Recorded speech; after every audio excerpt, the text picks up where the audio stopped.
Tonight, on the Bigfooty podcast, we talk goal umpiring and technology. The prosecutor joins us to talk about Essendon, and Chief visits Taronga Zoo. All this and more coming right up.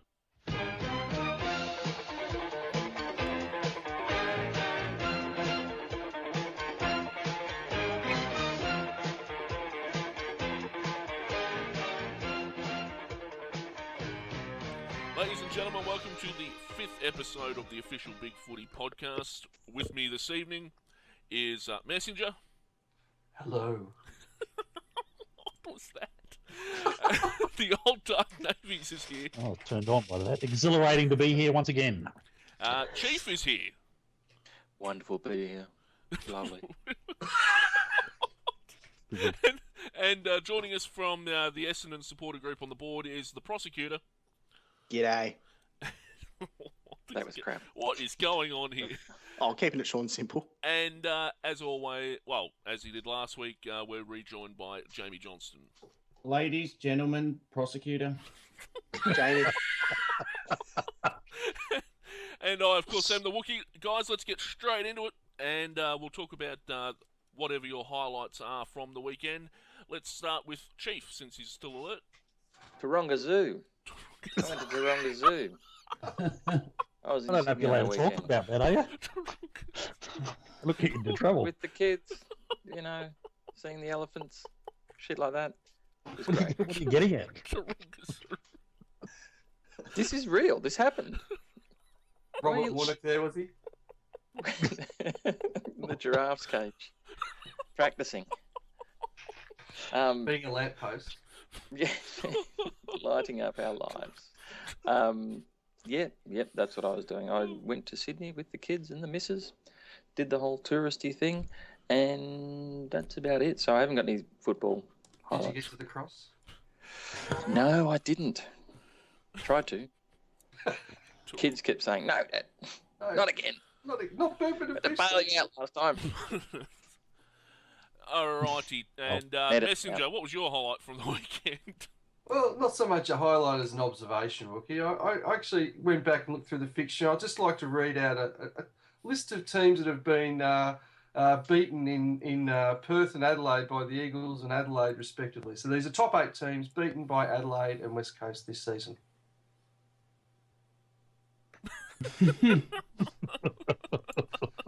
Never has it been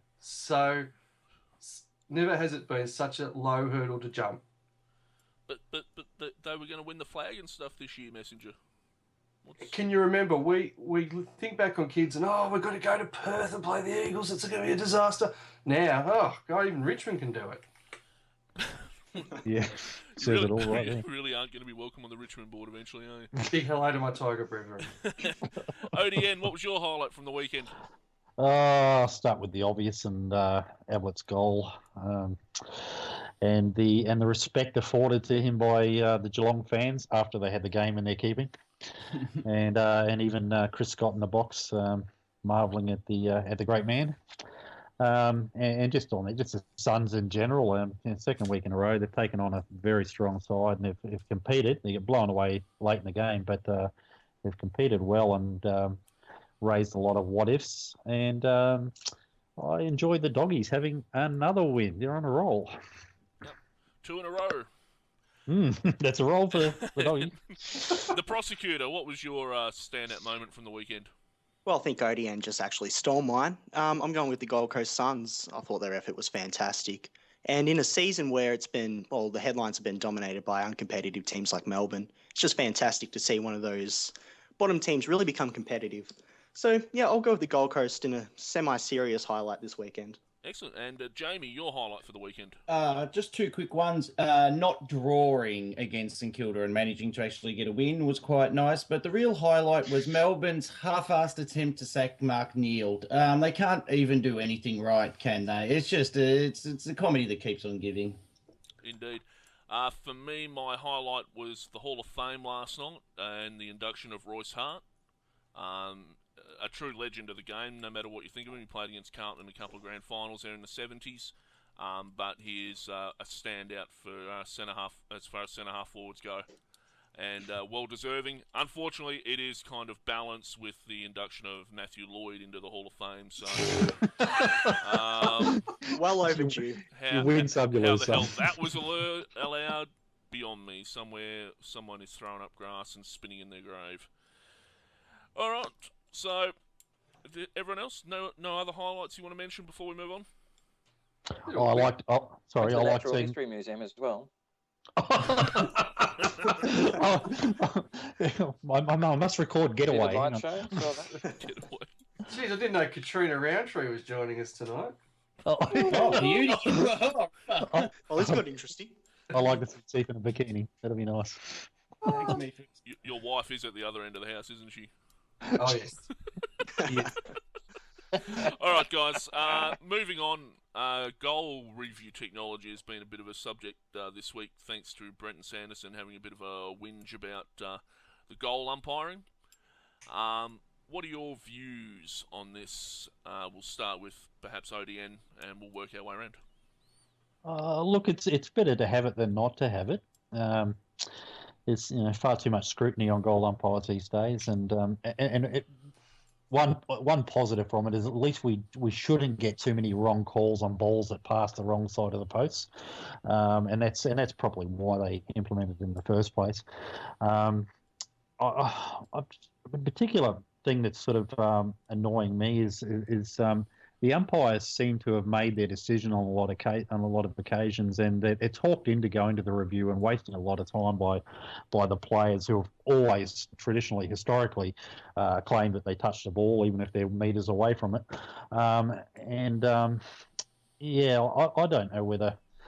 I don't know whether we sort of limit. I was thinking about the cricket where you're only allowed to have 2 appeals. If you get one wrong, you lose the right to appeal. I was wondering if it was something that we might think about.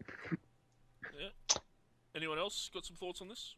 I was just wondering with the Carlton boys here, had the goal review technology been in place in 1993, would you have won the grand final? Would it have been able to prove that Stephen Silvani had touched the ball?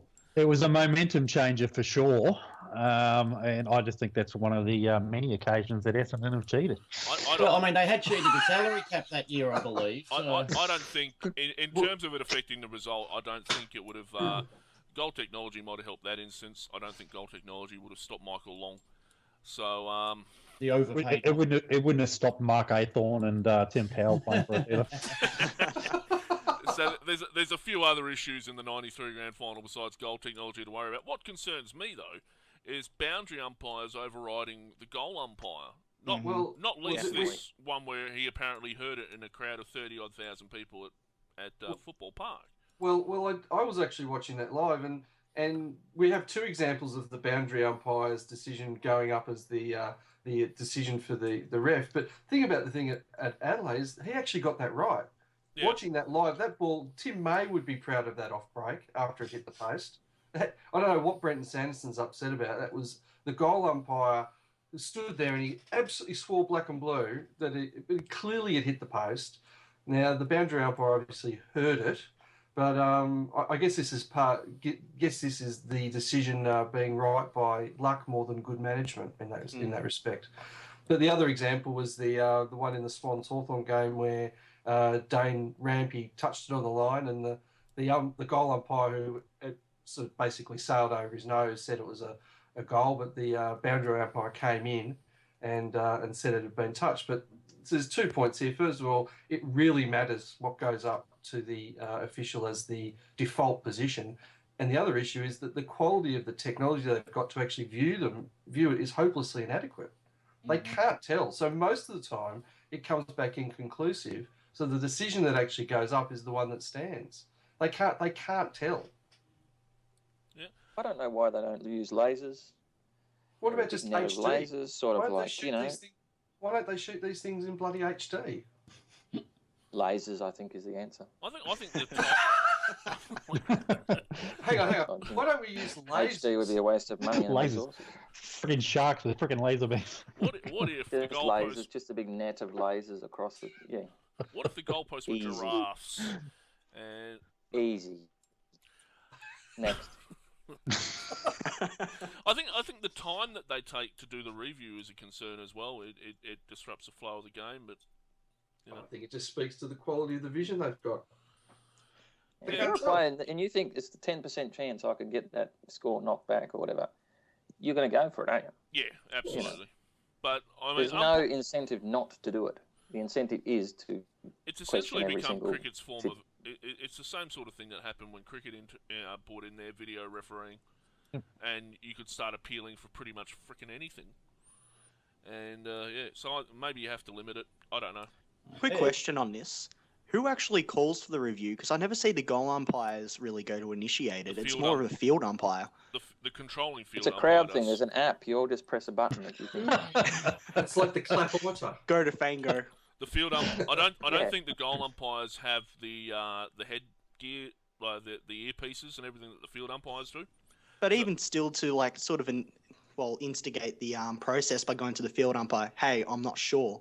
Because at the moment, it just feels like that the field umpire just decides, oh, it's pretty close, I'll have a look. It's not really the goal umpire saying, I'm genuinely concerned here. I think what happened in Adelaide was that the goal umpire had said it's a goal. He was about to signal, and the boundary umpire actually came to the field umpire and said, no, it hit the post. I heard it hit the post. And at that point, and so he was standing there and he's saying to the goal umpire, are you 100%, you should hear the sound, are you 100% sure? And the goal umpire's nodding furiously. The boundary umpire's 100% sure in the opposite side of the argument. So then he had to call for the review. Now, the critical thing was, which one did he choose to believe at the time? And he chose to believe the boundary umpire. Yeah. The field I'm led to believe the field umpire has the ultimate say, because he has to give the all clear. Well, one thing that does bother me about it, is that you do get this ugly spectacle. One of you guys raised before of the players now harassing the umpires, and anyone who's been unfortunate enough to watch association football being played will note that there's really an ugly trend in that, where players basically stand over the ref and really, give him a card. It can get quite ugly, and I think you're starting to see that creep into the goal review stuff a little bit, and it's just it's a waste of time, if you ask me. I like the element of chance, the mystery goal that gets handed out here and there, keeps people on their toes. I don't mind the idea of going to 2 goal umpires. I think it keeps the... 4. 4 umpires. There'll be more And umpires. lasers. There'll be more umpires at GWS games than there are people eventually. Any other thoughts you guys have on this goal umpiring thing before we move on? Get the technology right. Lasers, sharks, whatever they want. I have an issue with how things have. They've got to be conclusive. So if a wrong call's made initially, and once again you're talking about the cricket scenario where the umpire makes a decision. Now that doesn't matter. The same thing has happened, but if the umpire says it's out. Then it goes that way if it's inconclusive. But if he says it's not out, then it goes that way. So I'm just thinking there's a lot of issues. There's a lot of things that happen that are on the balance of probability, probably touched or not touched. But because you might be 80% sure, but because you're not 100% sure, they've got to go with the wrong call that was initially made. So that's. Yeah, I think you're onto something there. I think we really need to decide what constitutes conclusive evidence. Because if you're looking for 100% conclusive, you're very rarely going to get it. It's whether, if you go for the, 100% conclusive or, there's... Look, as mentioned, So as Messenger said with the HD, I mean, how often can you tell fingers bending back? It's pretty hard to tell what bent the fingers back and if they did indeed bend it. And if you don't have proper footage, yeah, I mean, and it comes to the frame rate as well. You can't tell which side of the ball's the line's on when it's touched, and it's impossible to tell. But the other thing, the difference between cricket too, is that cricket has lent the umpire the opportunity to completely abdicate the decision-making process to the video umpire. They can actually completely defer to the video. The AFL umps at least still have to make a decision at some point. All right. I'm going to move on. we're going to be discussing Essendon shortly, and whatever comes out of that. And Charges. But first, it's time for AFL News.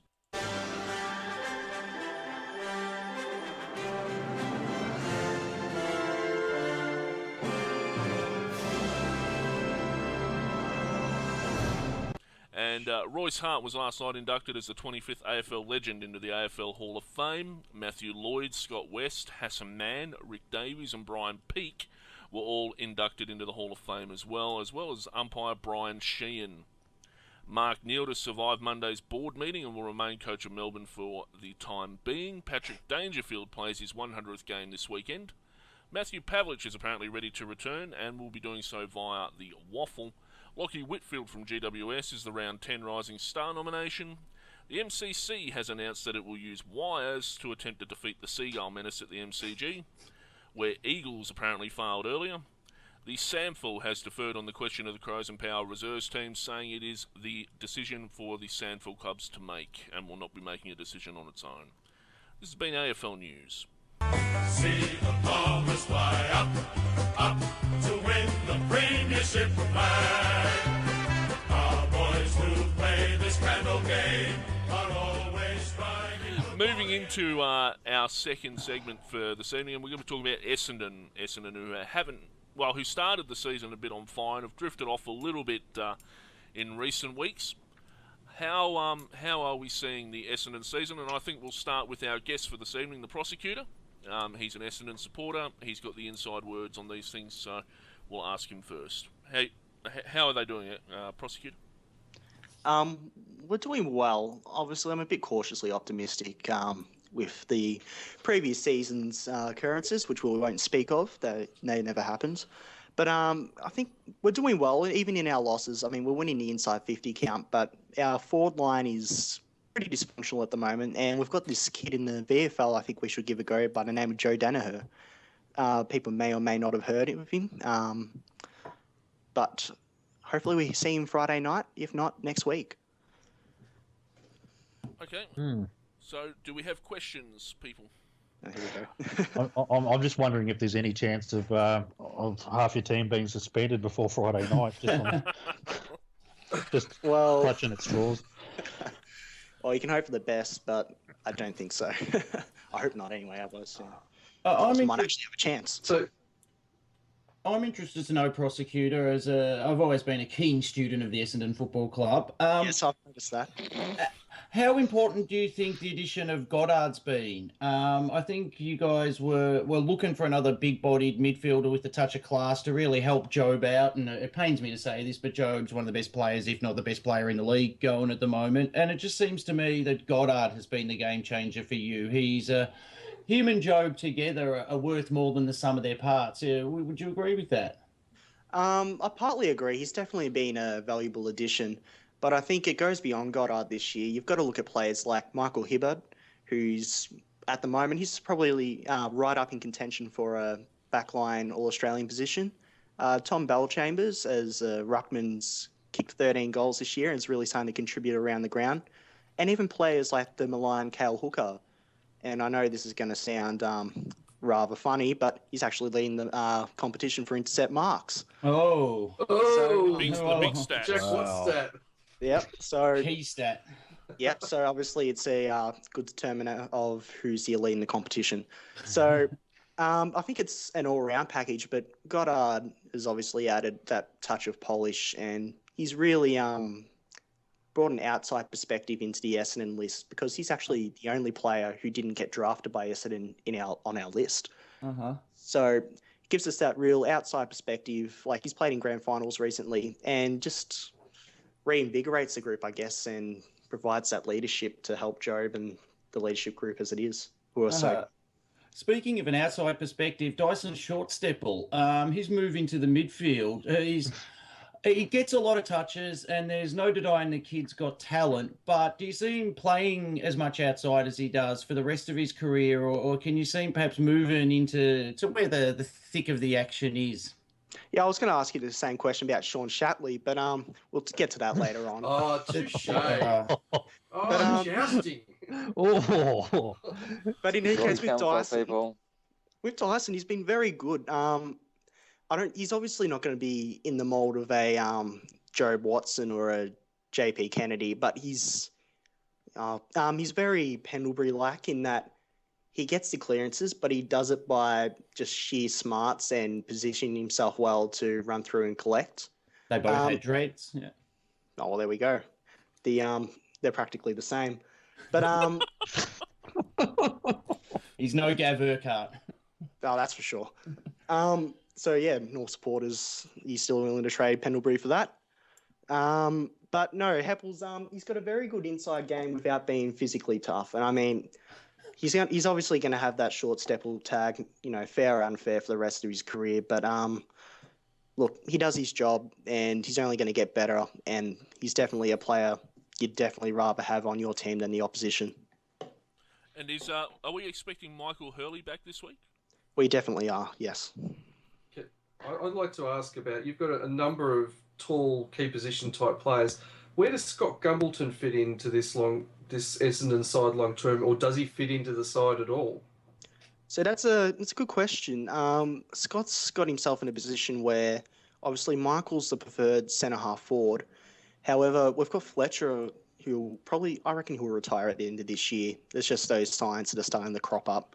So there's a possibility that Hurley would go back for a centre half forward for Gumbleton.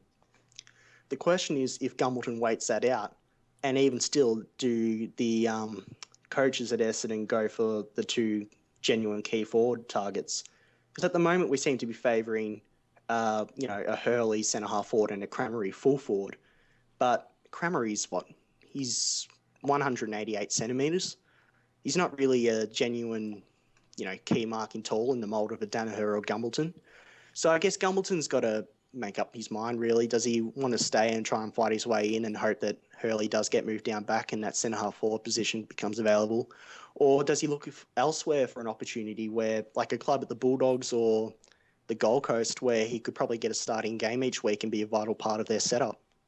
Do you think there's too much expectation on Joe Danaher? I mean, there's no doubt in the raps on the kid, but he's yet to play a game. Do you think perhaps internally the club, or certainly the supporters, are putting too much weight of expectation on Joe Danaher? I guess that depends on who you ask. Outside, it's definitely the expectation, and even by the media. I mean, every week at the press conference, all you hear is, when's Joe Danaher going to play? Mm-hmm. Even on AFL 360. But internally, they all know he's good, but they know that he's a 12-year prospect. He's not, so they're not going to rush him or build him up to play him straight away.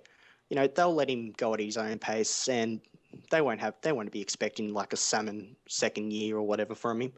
They'll just be expecting development and give him 3 or 4 years until his body can really fill out. And then I think we'll start to see the best of him. Having said that, his performances in the VFL, they're really starting to kick the door down. So even though the coaches might be trying to hold him back, I think we'll see him very, very soon. What better entree to league football could there be than the Carlton backline? Exactly. It's a perfect introduction. And hey, what better way to celebrate the first 140 years of our history by perhaps celebrating the best player of our next 140 years? Putting it out there.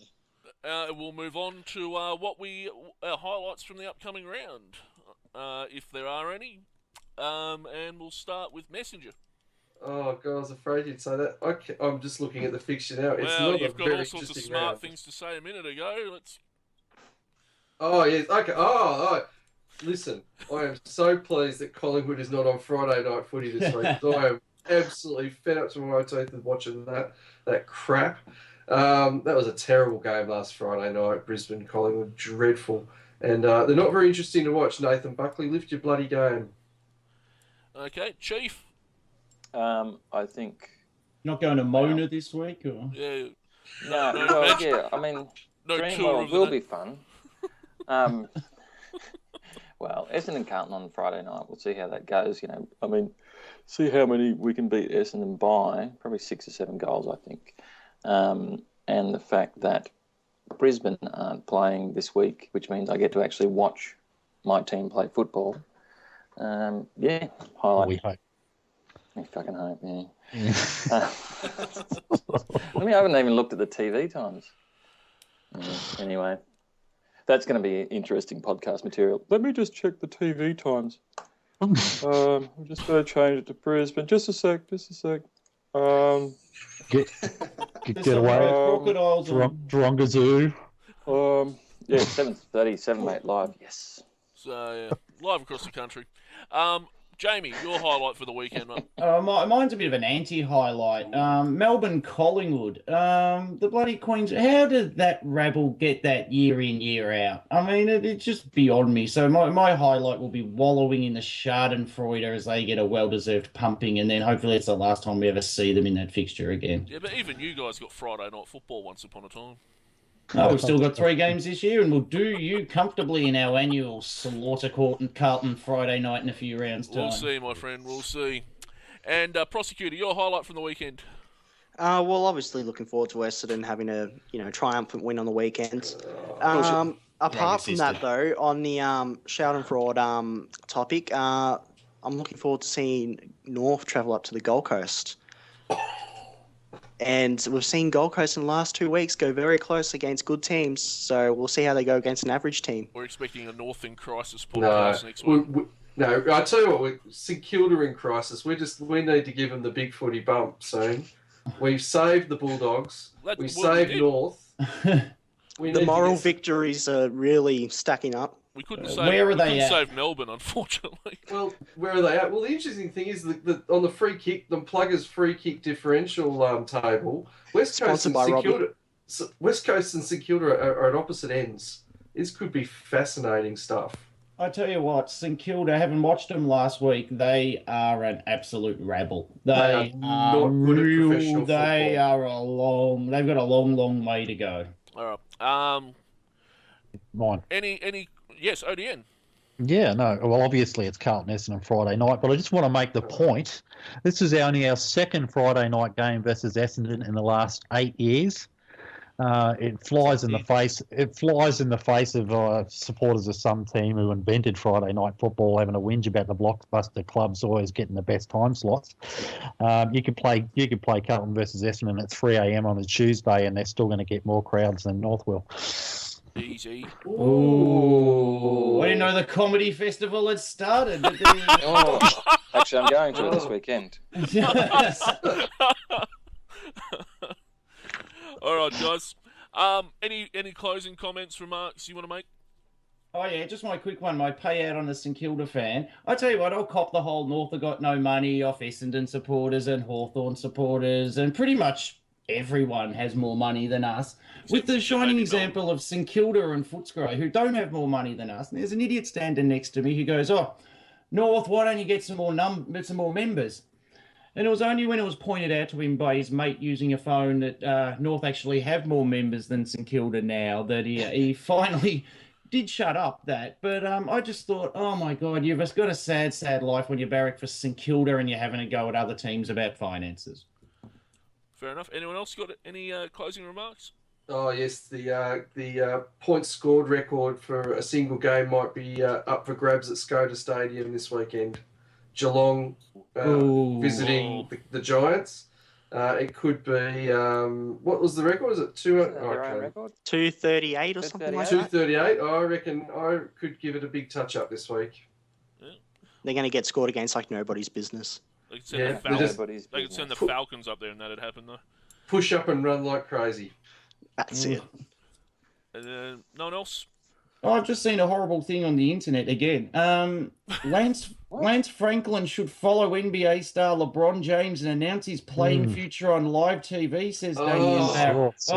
Preserve us from that. I'm taking my talents to Blacktown. Is that going to work? Jesus. I'll tell you what. I'll know it's all over if it gets to that. Let me tell you. I will know it's all over. This is the bit where we should just fade it out. But do you reckon he'll go, Messenger? I'm less confident than I was. I think I would say I'm 60-40 think he's going to go. All right then. Fair enough. But it's you can talk to any number of Hawthorn supporters. It's very there's a very wide demarcation, and the club are very they shut up shop on this. There's not much goss coming out of the football club. It's going to be about money, though, isn't it, Messenger? It is, but I think the offer that they've been talking about coming out recently, the question is that all cap money that they're talking about, that 1.5? Is there a little bit of ambassadorial money involved in that offer that Barrett reported on?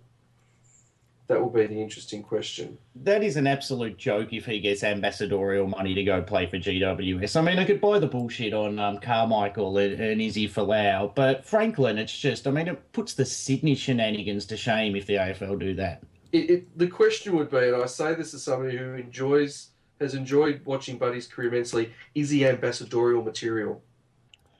Certainly for the licensed premises of the Greater Western Sydney. The problem is, can he do this? Could he do the same job for GWS that Lockett did for Sydney?